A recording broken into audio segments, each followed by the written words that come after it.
I'm here to report back. The state of corporate America is worse than you're assuming. It's worse than the echo chamber that Twitter paints it to be. They know nothing. You get in there, really quickly, you're gonna see, holy crap, they don't even know how to Google something, let alone use AI. To most people who are sitting there that wanna be entrepreneurs, that wanna figure out how do I do something with AI, I'm gonna say something that I think is gonna shock you, I think it's gonna shock your audience. How do we make money here, Nick? Chris, I promise you, we're gonna get there.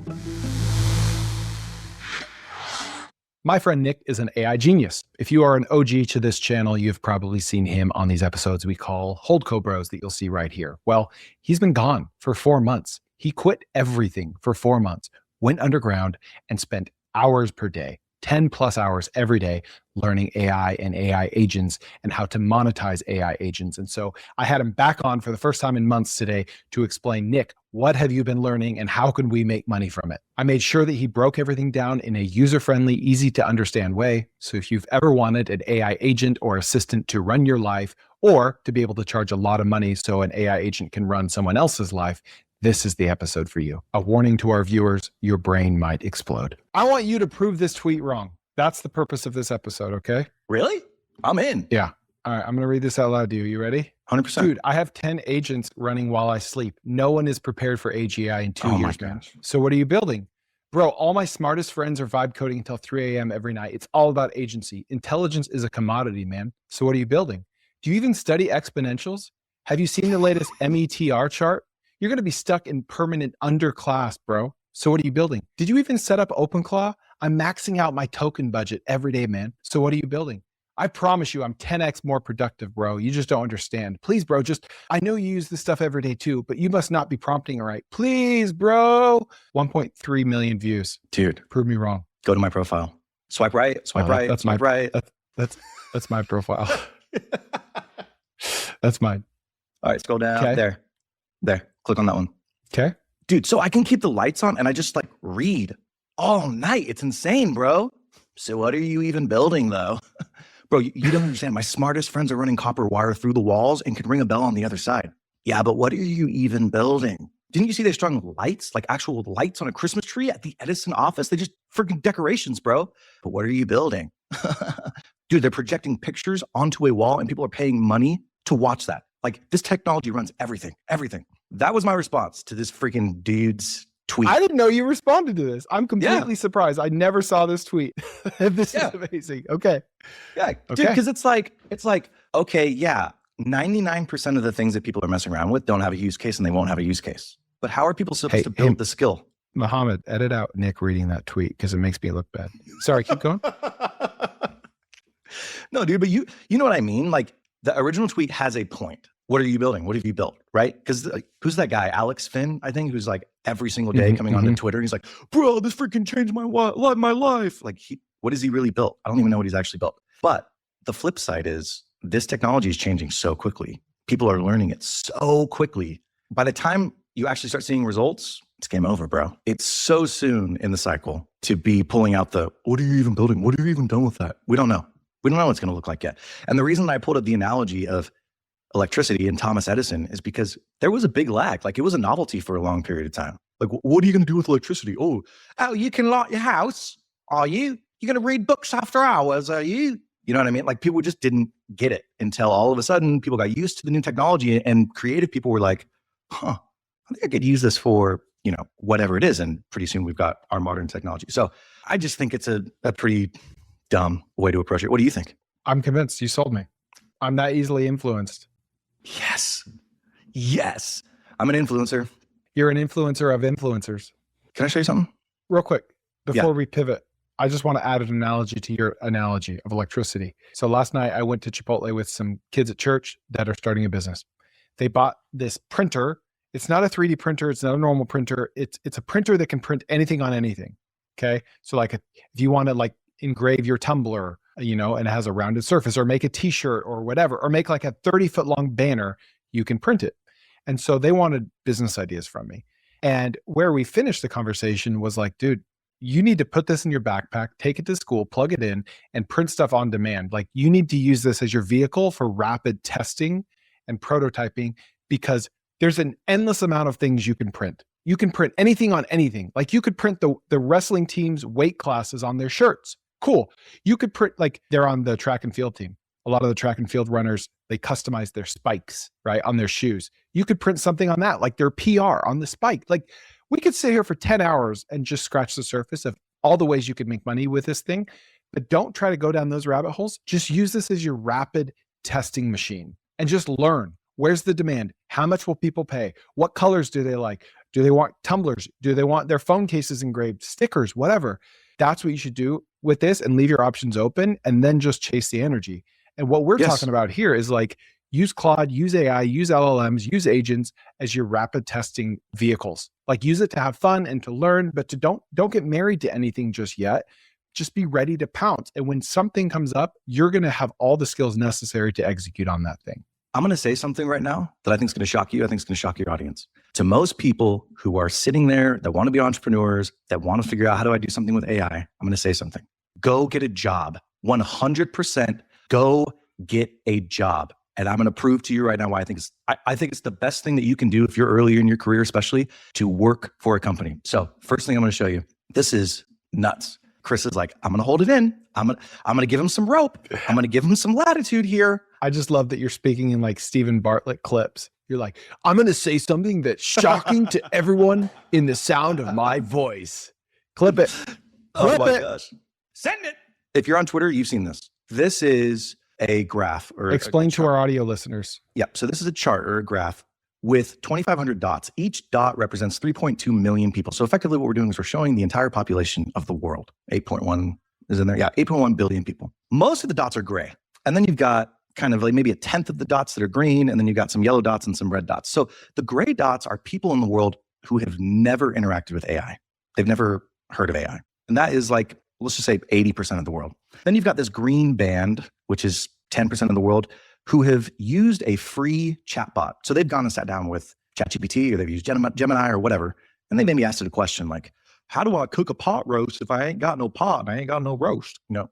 And then there's like the yellow part, which are now 1, 2, 3, 4, 5, 6, 7. So 7 times 3.2, we're talking about 24 million people who pay $20 a month for AI. And then there's one little tiny dot, here of people who actually use coding scaffolding. So what we're talking about here is Codex from OpenAI. We're talking about Claude Code. We're talking about Replit, Lovable, Cursor. Anyways, so when you look at this, you're like, holy crap, there's a lot of people who have no idea what's going on. And if you just lived in the Twitter bubble, which is basically the yellow people, you would think it's ubiquitous at this point, but it's not. We're very early in the use cases. And as we're early in the use cases, we're also early in the way that the technology is advancing. So I'm going to show this chart real quick. This is Gemini. They just released a model. And if you look at this, nobody's going to know what ARC AGI is, but effectively what it is, it's measuring reasoning and knowledge. And you're like, holy crap, 84.6%. Oh, and there's Claude Opus 4.6, which just released. That's at 68.8%. Whoa, it's way higher than that. But there's not really any context for what this means, right? You don't really know. But when I look here, this was released in December. This was measuring the models that were out at that point, how many tasks they could do in human time in basically one output. And so in December, we had... this is like an AI version of horsepower. It's like a way to measure it. Sure. Yeah. So GPT-5 in December, in like one iteration, I ask it a question to code something and then it codes something. It could do about 2 hours of human work in sort of one output of a prompt with 50% accuracy. Now, forget that for a second, but that's just the measurement that we're using. Claude Opus 4.5 in December, this is December, could do about 5 hours. So like, dude, that's pretty good. And at that point, it was doubling every 4 months. So you would expect December, April, okay, by April, we should be able to have these models doing 10 human hours in one output. Well, this is what actually happened because Claude Opus 4.6 just released. This is where that 4.5 was on that graph. Mm-hmm. And now if you look way up here, whoa, 15 hours in one output. So if I ask it something now, I'm like, hey, code this, blah, blah, blah. Its output would do the same amount of work of 15 human hours in one output. So it didn't double. So from 5 to 15 in a month or two? A month and a half. Yeah. So it tripled in a month and a half when it had been doubling every 4 months. What's the accuracy difference? It's the same. It's 50%. So 50% is the bar, is the threshold, basically. Fun fact, 80% of the people that watch my YouTube videos are not subscribed to me, and most of them think they are. They see them in the feed, but they're not subscribed to me. So please, it'll take half a second. Just click subscribe, and it would mean a ton to me. So it's not necessarily saying like, oh, it's great, it's going to replace everything, but that's just the best metric that we have to measure how well it's actually accomplishing human tasks in a specific period of time. This, when I saw this for the first time, was mind-blowing because I'm like, okay, this isn't just a gradual. We're getting into the exponential territory. Who knows what the coming models are looking at? So in December, you know this, I had a house fire. That's why I'm sitting in this house right now. I haven't podcasted for a little while. And I did a lot of thinking. Like, all right, if I believe that AI is the future, there's no better use of my time than to invest in and leverage something in AI. But what is that? And I looked at starting other businesses. I looked at investing in businesses. And I wanted to have the biggest impact possible. And a friend of mine who works for a large publicly traded company reached out to me and he was like, hey, would you ever think about coming back? And for whatever reason, it was just like, yeah, I want to see if all this stuff that I've been working on actually works at a company. Like it's like you became a Formula One racer and you have no car to drive. That's exactly right. It's like I live in a retirement community and I need a golf cart, but someone gave me a Ferrari and I'm like, I'm sorry guys, I gotta go. I gotta go drive this thing. I can't have this thing cooped up in my garage all day long. And so I was like I didn't want to, you know this, we talked about it. It's like, I don't want to like get a job, but there was no other opportunity where I felt like I could have a bigger impact and see if these things actually work, right? I'm here to report back. The state of corporate America is worse than you're assuming. It's worse than the echo chamber that Twitter paints it to be. They know nothing. They know nothing. I went to an offsite with the executive leadership team. I had a conversation with them. All of a sudden, a like 15-minute conversation ballooned into a 5-hour conversation because they were just asking me questions. How do you do that? You can do that right now. And by the end of that conversation, the CEO said to me, this is the first time I actually realized it's happening. Like, I have an insane amount of urgency because I finally get it. I thought it was talk. I finally get it. And the stuff that I'm showing them is not anything mind-blowing to people who are listening to this right now, right? But to people who like have real jobs that actually have to like do something on a daily basis, like they're doing accounting or they're doing caregiving, they don't have time to go play around with this stuff. They don't know what it actually looks like. And so when you come and show them like, oh, that's interesting. We just had a conversation. I recorded it. Let me upload the transcript. It's going to spit out a PDF of what we talked about and it'll be a presentation form. It's like I just came from the future and showed them the Jetsons. And like what I've done now is I've manipulated time. You're still living in a cave 300 years ago. 10x that. No, manipulated time. But seriously, because for so long it's been viewed as a toy, that now they're like, oh crap, it's kind of here. Like the promise of it is kind of here. And so if you can go and work at a company, do it for a year, who cares? And just get an idea of what are their pain points? What are they struggling with? These are multi-billion dollar corporations that have real problems. You get in there really quickly, you're going to see, holy crap, they don't even know how to like Google something, let alone use AI. In my opinion, there's this huge gap to bring the current state to the future by individuals who are humble enough to say, yeah, I'd rather start something, but I think if I went and actually worked at a company, I'll learn their pain points and then I can do whatever the freak I want, whenever I want, because people will think that I'm a magician. Cool. But how do we make money on this, Nick? Dude, we're going to get there. We're going to get there. Chill out. Okay. You are a magician in the context of what they know to be true, right? 100%. I could go learn an easy magic trick on YouTube and show it to a 3-year-old and they'd think I'm amazing. A 30-year-old would not. So in that kid's eyes, I'm a magician. You are a magician in their eyes. Therefore, you are a magician. One of the members of the team was like, when I started showing them all the stuff that I was using, they were like, I'm glad you showed me. I'm just going to say something. I think I speak for everybody. I was intimidated by you. Like, I thought that you were a genius's genius. She's like, but I'm not saying that you're not, but now I get it. Like, I get how you were able to do so much in such a short period of time, like capture information, synthesize it, create things. And I'm not working, 80 hours a week. This is pretty simple stuff. Like, I'm synthesizing data. So I have a couple of use cases and I like legitimately think this is the template that could make somebody, you're not going to make $1 million tomorrow, but this will set you up, I think, for the rest of your life, just to be a professional, bringing people into the future. Why are you smirking? I'm drooling. I'm on the edge of my seat right now. You're still talking in Stephen Bartlett clips, and I'm just loving all of this. Oh, Chris, can I show you, to answer that question, what have you built? Can I show you some of the stuff I built? Mm-hmm. All right, here we go. I guess it's go time. I'll show you this. I just wanted to see competitors in this space. And so I literally went, it's all publicly available. What space are we talking about? Thank you. Home health and hospice, senior living. And I get curious. So I'm like, I wonder what everybody else is doing. Oh, there's publicly traded companies. They publicly report things. I want to go and see what they're doing. And so I just went and pulled their 10Ks and 10Qs, which are quarterly or yearly earnings calls. And I scraped all of their transcripts because I wanted to see like, so honestly, I went to Gary and I said, Gary, tell me how to do this. And Gary was like, oh, hello. This is my little British gentleman. So this is Gary. Gary's my Claude bot. Explain to us what we're looking at. Yep. So Gary is my Claude bot that I set up. I set it up a couple of weeks ago in the beginning of February. And I'll explain in more detail what the Claude bot is because I have a whole thing on it. But effectively what it is it's like the first window into mass adopted usage of agents. So you bring Gary on and it's not Gary, it's OpenClaw, but I call him Gary. I brought Gary on and I gave him access to my emails and my texts and my Google accounts and online and everything that I have. And now I just go through him and I ask him questions. And so the first thing we just started iterating was like, how could I get these? I was like, oh, let me go look. Goes and searches online. This is locally hosted, right? Yeah, I don't host it on the web at this point. That scares me. So this is locally hosted on my Mac. I will probably turn another one of my Macs just into this so that it's running all of the time. But right now it's locally hosted on the Mac that I use. There's a couple of different ways that you can do Gary, or not Gary, but Clawbot. You can run a model locally on your computer, and there are models that have been created that are open source for free, okay? But if you want to use a model like Gemini or Opus or ChatGPT, I've got to pay for that inference. Of course, So every time I use it, I'm paying for that token usage. Sorry, could you build like a Claude bot with DeepSeek and have it essentially be free because it's open source, and then you essentially have all the security features you need because it's locally hosted on your computer? Yes. Like, how complicated is it for the average listener or watcher right now?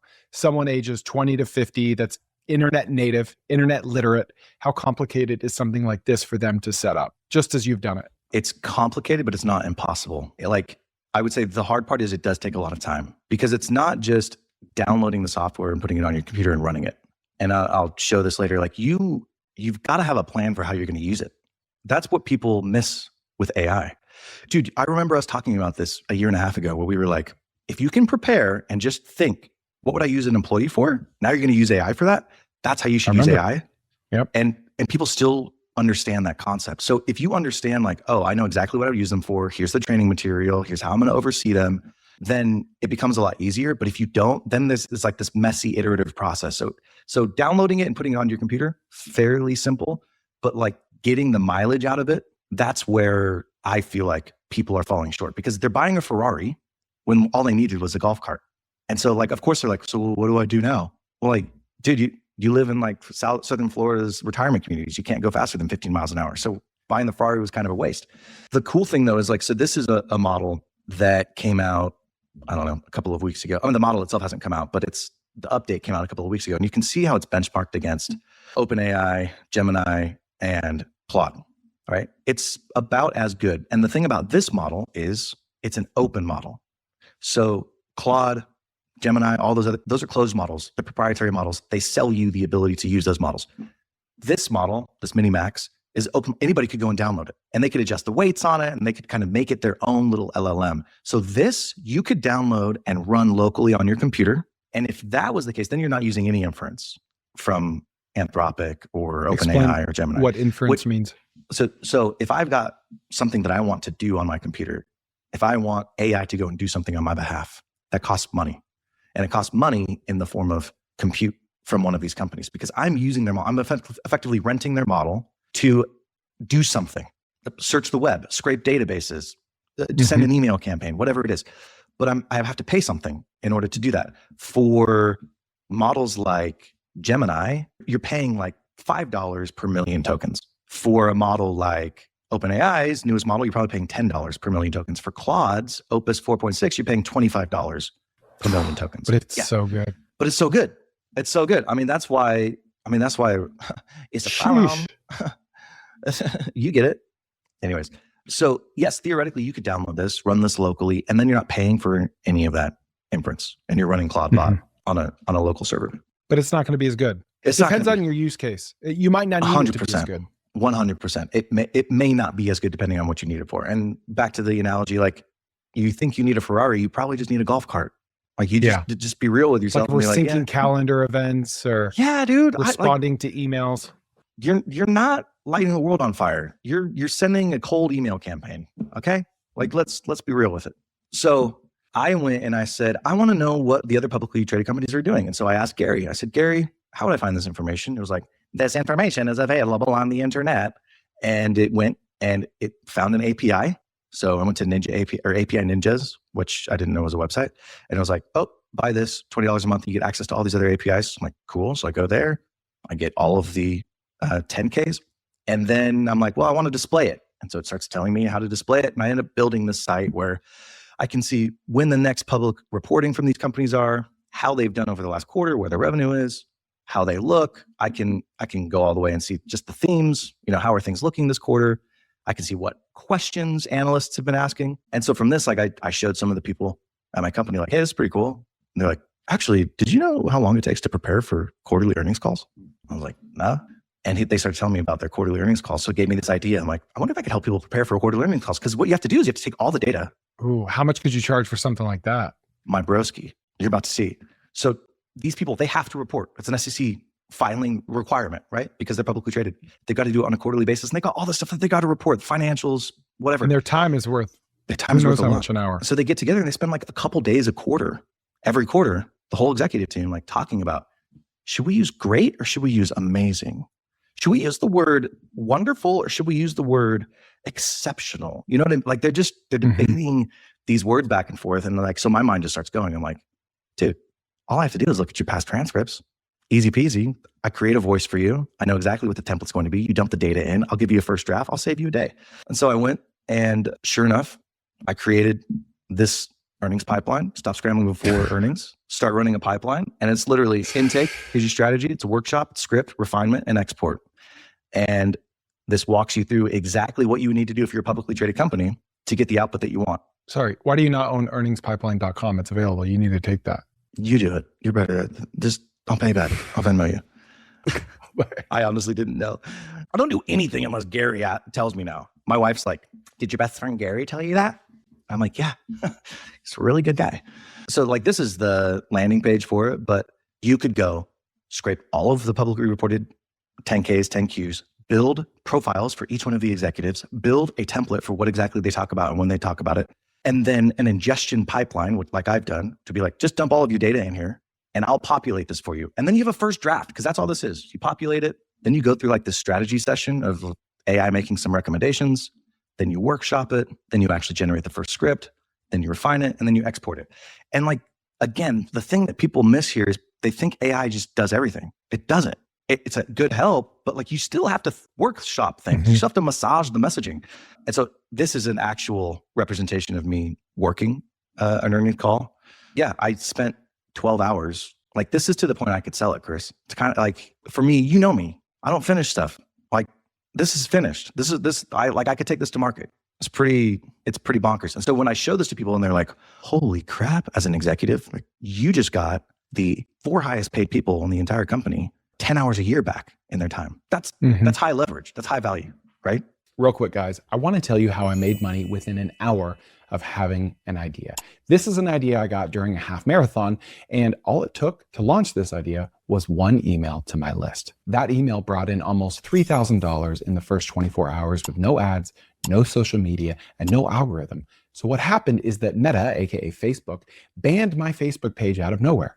All of my followers, content, everything gone overnight. And Facebook is also where most of my newsletter subscribers come from. So I've been pretty mad to say the least, but nothing can touch my Beehive email list. Over 250,000 people I can reach whenever I want directly with nothing standing between me and their inbox. So what did I do? I ran home at mile 8, opened Beehive and started selling a digital product to my subscribers that exact same day. You see, Beehive lets you sell right on the platform with no separate storefront, no extra tools, and they take 0 commission on any of it. Every dollar is yours. Social media can disappear overnight, but your email list will not. So go to beehive.com/Chris and use code Chris30 for 30% off your first 3 months. That's beehiiv.com/Chris. This was a fun one. It took me like 12 hours, but these are toys.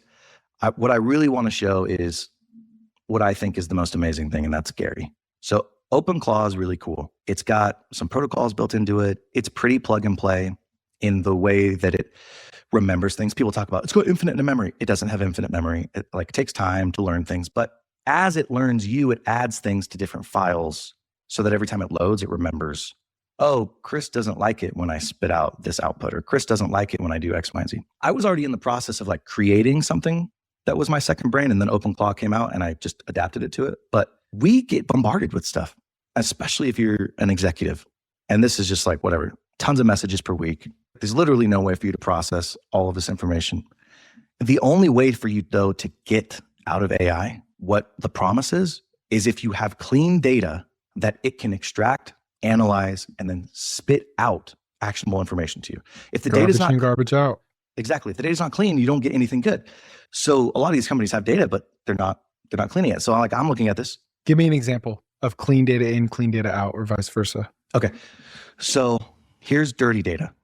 Dirty data. Boom, boom. You're a company, you have tens of thousands of contracts, okay? But they're all saved in different folders, and all of your DME contracts are saved in what's this DME? Durable medical equipment contracts are saved in, some of them are saved in a DME contract folder, some of them are saved in a durable medical equipment folder, some of them are saved in a hospital equipment folder, some of them are saved in a skilled nursing facility equipment folder.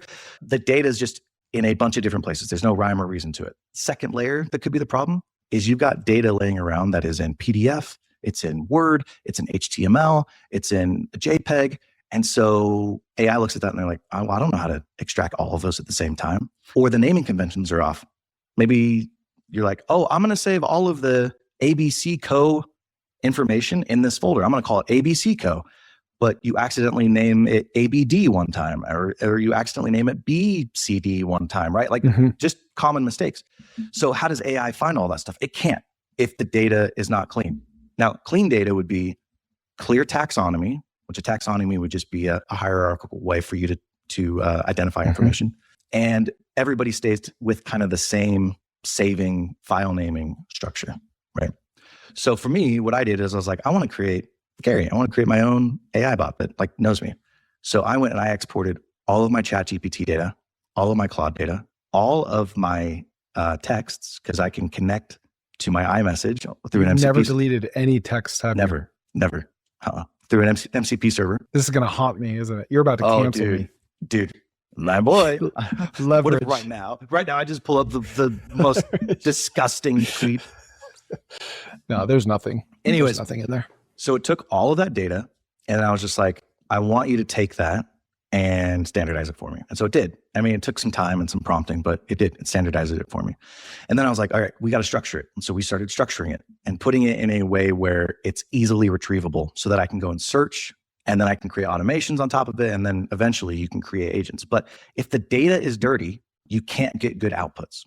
So that would be the first thing I would say is just helping companies get clean data is a multi-million-dollar business. Just going in there and being like, I'll help you organize this, and helping them clean it up. How can that be automated? Or is that just the handheld, messy process that it is? The cleanup? Yeah. It can't be automated until you've built the system for it. You can get 80% of it done, but that last 20% takes a long time. So for example, if you've got a company that's got tens of thousands of files, I could probably run AI on it and categorize everything to 80% confidence. But there's still, let's say, 20,000 files in there that you don't know where they go. How do you then figure out how to clean that stuff up? And that's where somebody who has a lot of experience can come in and be like, oh, well, that's simple. Just do X, Y, and Z. But even beyond that, putting it in a format where it can query and use the data is something in and of itself. So this, Gemini, well, let me back up. These models, these LLMs have what's called a context window. So think of it like this. If I wanted to buy a business, I'd go talk to Chris, right? Chris knows everything about businesses. He's done every business, seen every business under the sun. But in order to get him up to speed, I've got to spend a couple of hours with him to tell him hey, look, this is how much the business costs. This is the market. This is the industry. This is the demand. This is how much money I have. And then by the end of that hour or so, Chris can give me an actual response. He can say oh, you should do X, Y, and Z. So Chris, he's the model. He's Claude. He's Gemini. He's been trained on all this data and he's just knowledgeable. That hour of me spending time to get him up to speed, that's the context window. That context window is pretty finite.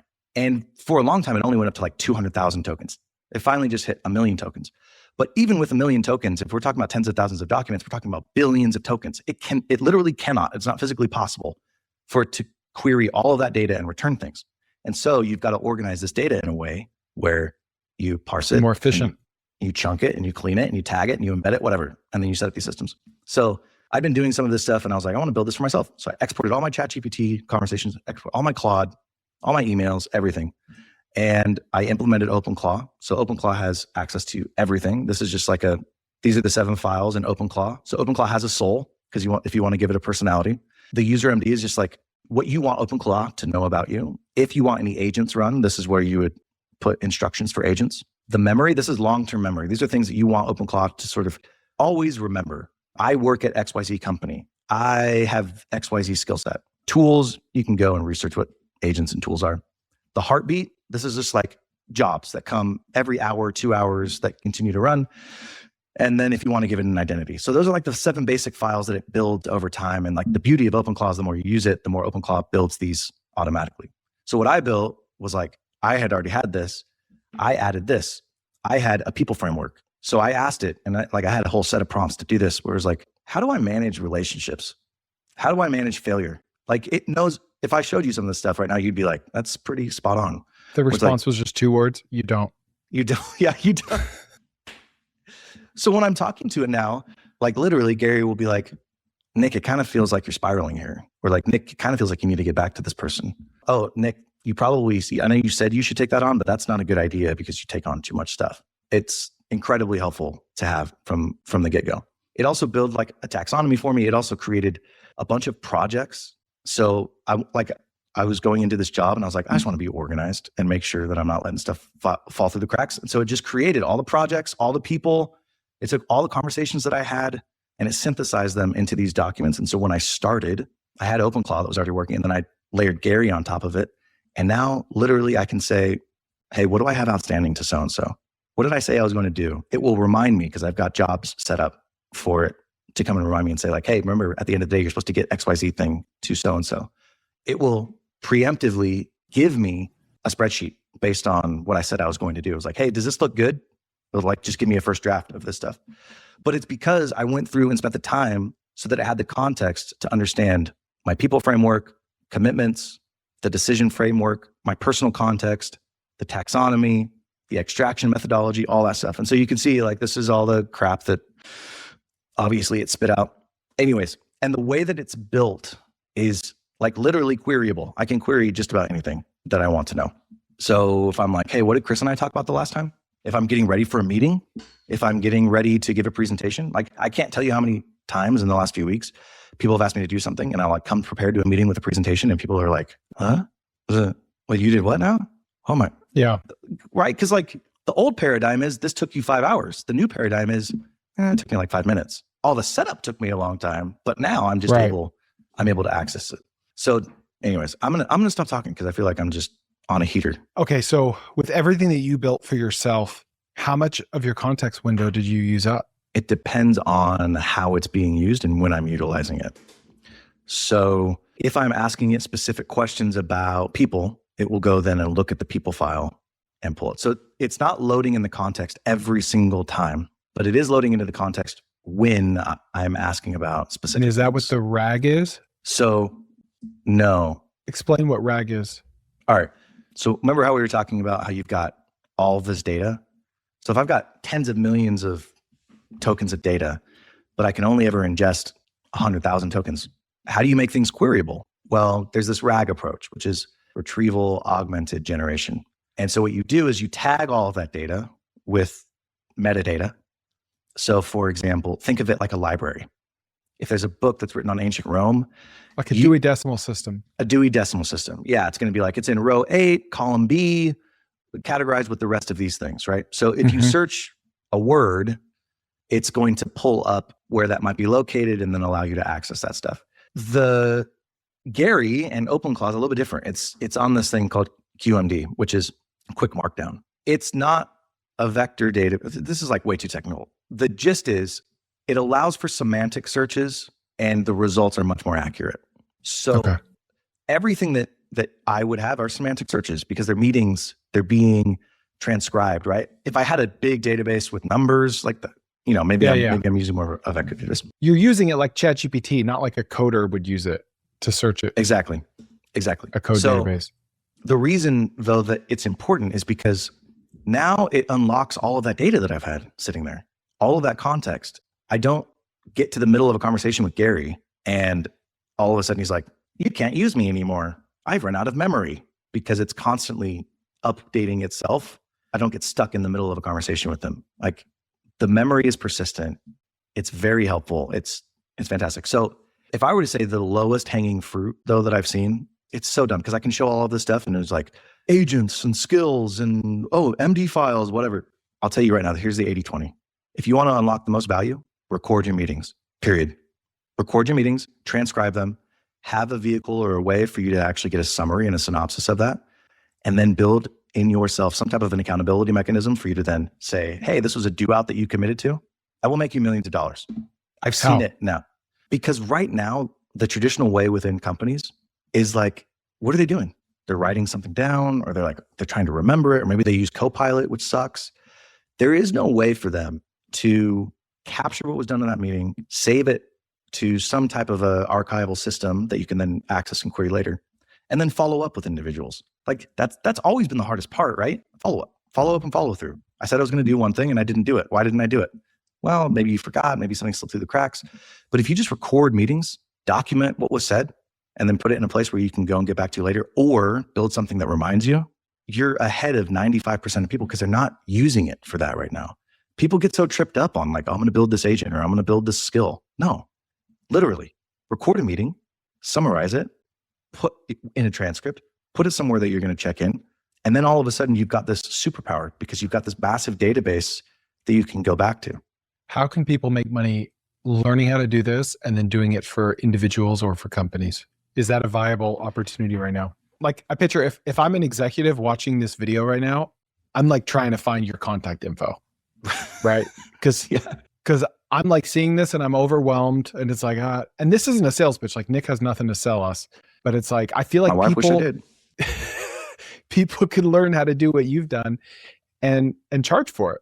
So the first thing I would say is you and I are so freaking lucky. Like, we're so lucky that over the last 2 years, we've just been able to like dabble, like, how does that work? Oh, that's interesting. And we just start learning about it. So just devoting the time to this, you're ahead of 95% of people because they don't have the time and they don't want to make the time. And by the time they get home from work, from doing all the things that they're supposed to be doing, they don't have the time to like ingest this information and then figure out a way that makes it applicable.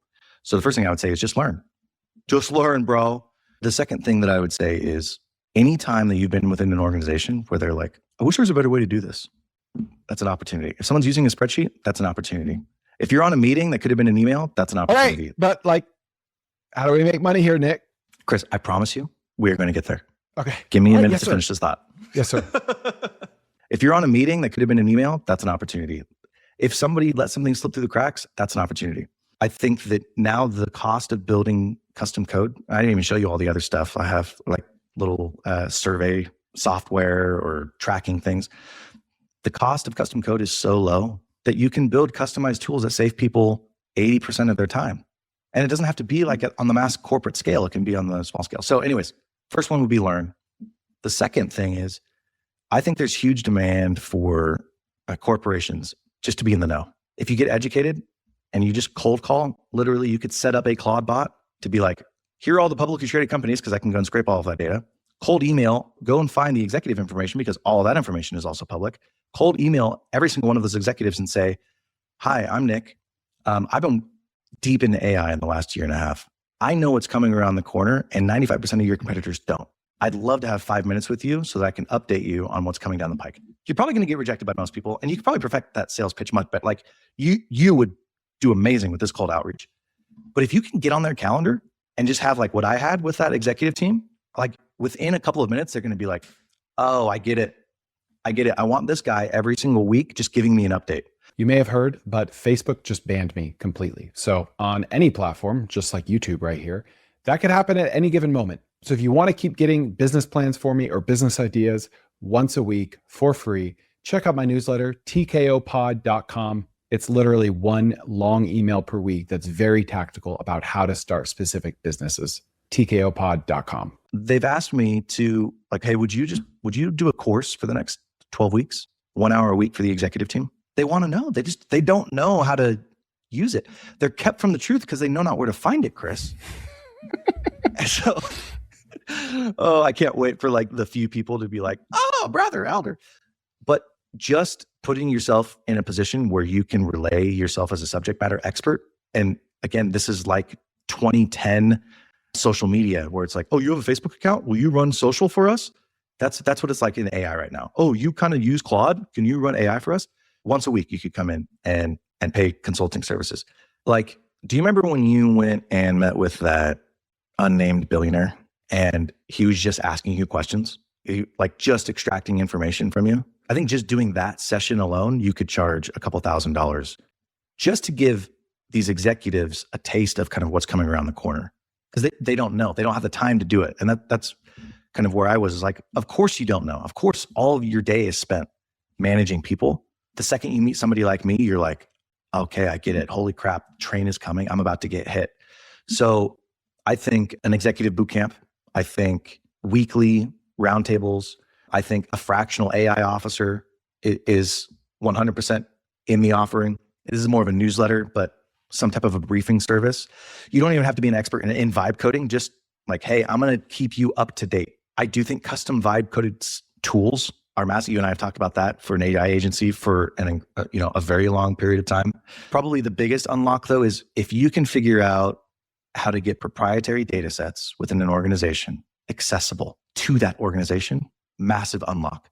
Because right now they have no way to do it. They're like, well, I can get Power BI and I can do a SQL database. I'm like, that's hard. Somebody has to have a skill set to do that. If you can get an AI UI on top of that data so that people can just search, hey, show me where we have the largest deficiency in labor costs in the company right now. If that would return an answer, that blows people's minds. And you can do that right now. It's not like you have to build the SQL language in place. You can AI UI on top of this data. So if you can unlock the data, it becomes really valuable. I was talking to somebody about this. It's almost like fracking. Remember how fracking was this new way to extract oil out of the ground? So you're no longer just going deep, but you're going like spreading out. Mm-hmm. To me, that's what AI is. It's like you're fracking. You're leveraging that data that was inaccessible before and doing it in a way that is much cheaper and much more accessible than it's ever been. So I think that piece in just coming into an organization, you could just do it with one. Like, are you a healthcare expert like I am? Cool.